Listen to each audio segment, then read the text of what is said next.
Donc une première vidéo, comme je vous l'ai évoqué dans ma vidéo de présentation, les systèmes LED, d'éclairage, comment alimenter les éclairages de vos voitures.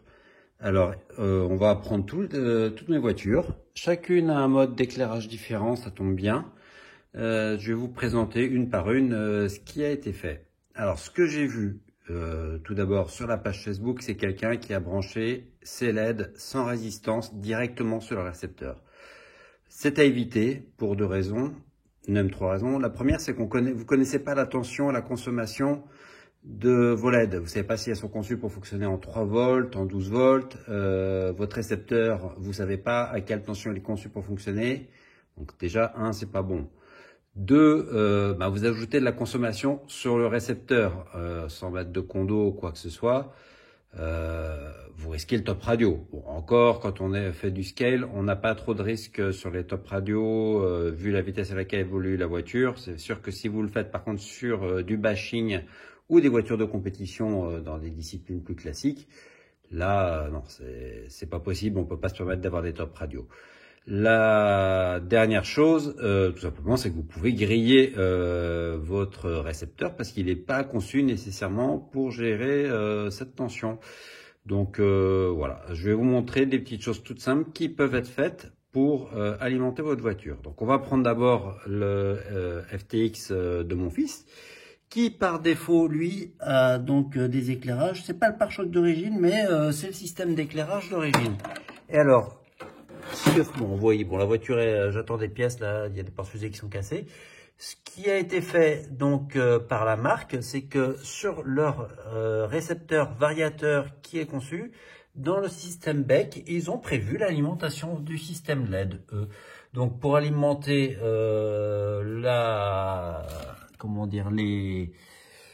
les LED, on a directement donc ces départs ici. Vous avez donc là les systèmes d'origine que j'ai adapté même avec un système option, enfin un pare-choc option ici. Et effectivement, pour qu'il puisse utiliser la LED qui est ici sur la carrosserie, une belle rampe de LED qui éclaire fort avant de démarrer la voiture. Donc on le branche tout simplement ici. Et quand il allume la voiture, là, tout est éclairé. Inconvénient du système, par contre, dès lors que vous avez allumé la voiture, vous consommez de la lumière. Vous ne pouvez pas éteindre la lumière. Bon, simplement, il a une radio de voix sur cette voiture, c'est en natif sur le système. C'est la solution retenue. Elle est pas mal déjà pour commencer. La deuxième solution, d'ailleurs, on va plutôt prendre ici le CRX. Donc, vous voyez, rampe de LED sur la voiture, des LED également sur la carrosserie qui sont prévus par le constructeur d'origine. Il faut juste assurer le montage. Et puis des LED également dans les pare-chocs. Alors là, ici, la solution qui a été retenue, d'ailleurs, voilà. Je vous montre l'installation. Déjà, moi, la solution que j'ai retenue, c'est d'alimenter avec un switch, ici de marque GT Power, qui fait 10 ampères, donc il y a largement de quoi venir. Donc vous avez une prise commande par rapport à votre radio que vous mettez sur une des voies disponibles de la radio, qui est ici conçue pour fonctionner entre 4 et 8 volts 4, ce qui est la plupart des radios. Cette radio, j'ai mis un bec à 7 volts 4, donc on est en plein dedans. Mais surtout, donc derrière, il y a une sortie. Alors moi, tout est mis sous tresse, ça permet pas forcément de bien voir. Et vous avez directement une prise ici qui part et qui va aller, à la Q.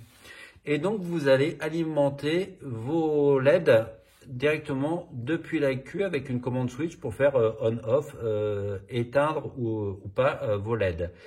Évidemment, vous êtes là sur des LED en 12 volts. Vous n'êtes pas obligé, je pense, de mettre des résistances. C'est mieux.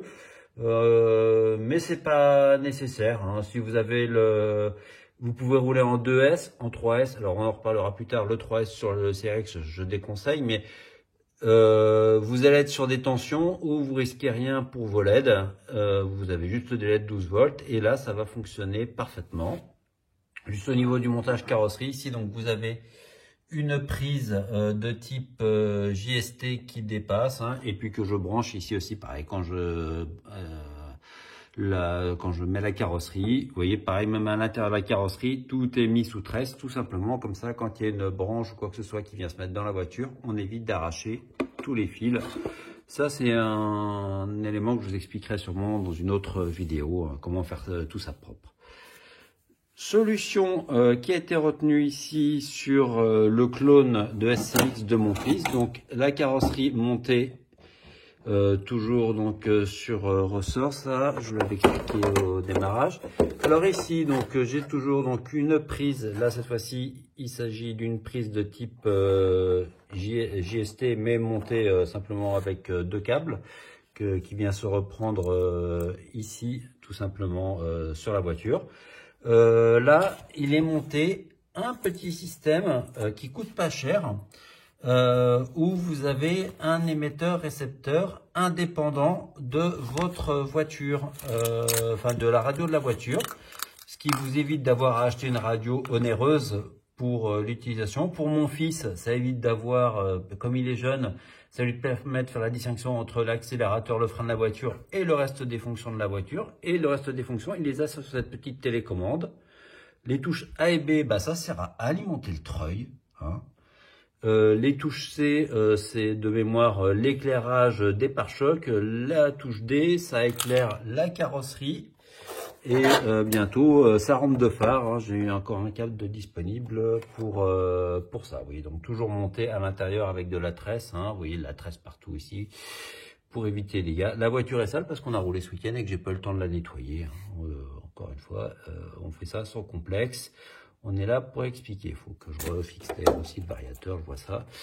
Mais bon, bah d'ailleurs le fait que ce soit bien tressé, vous voyez, même le variateur s'est décollé, bah il bouge pas, hein, c'est tout bête. Donc ce système c'est pas mal, il y a juste à brancher directement sur la prise de comment dire de la Q, et puis ça vous permet d'éteindre et d'allumer comment dire votre vos lumières sans avoir à vous poser de questions sur la consommation de la batterie. Dernière solution, voilà, on est sur le haut de gamme, hein, comme d'habitude chez Cross RC. Alors ici, on a donc des rampes d'éclairage, on a des phares, des clignotants qui sont fonctionnels en fonction de la manière dont vous tournez la voiture. Et j'aurais dû ouvrir la boîte, alors là on est sur dans la boîte étanche. Vous voyez, donc là en fait sur la carrosserie, vous avez donc des fils qui se baladent. Vous avez ici une prise, même quand vous devez vraiment bricoler avec une seule main, c'est pas forcément évident pour la débrancher, mais parce qu'il y a un système de verrouillage, voilà. Vous avez vraiment la prise avec déjà on peut le voir, un câblage un peu plus conséquent, hein, qui permet d'avoir tous ces multiples éclairages. Et vous avez donc un boîtier à l'intérieur qui est relié au récepteur sur les deux voies, voire sur une troisième voie. Deux voies, ben, l'accélérateur, le frein d'un côté, la voie 1, la voie 2, donc la direction pour, comment dire, non c'est l'inverse d'ailleurs, peu importe, pour déjà déclencher les clignotants, les feux de frein, et puis une troisième voie éventuellement donc pour déclencher des rampes de phare, si vous voulez déclencher spécifiquement des feux de jour, des feux de nuit, voilà, vous pouvez vous amuser avec ça sur ce système. Là, on est quand même déjà sur une installation, hein, même, vous voyez, donc il y a de l'éclairage qui part sous la voiture. Je sais pas si on va avoir grand chose parce que j'ai gardé ça, mais voilà, tout par derrière proprement d'ailleurs, comme d'habitude gainé, hein, sur les clignotants derrière. Bon, c'est le système le plus pointu. Il existe, vous pouvez le trouver soit chez Tamiya, soit chez d'autres optionneurs un peu plus exotiques, à des prix relativement raisonnables. Je l'ai fait avec des optionneurs exotiques.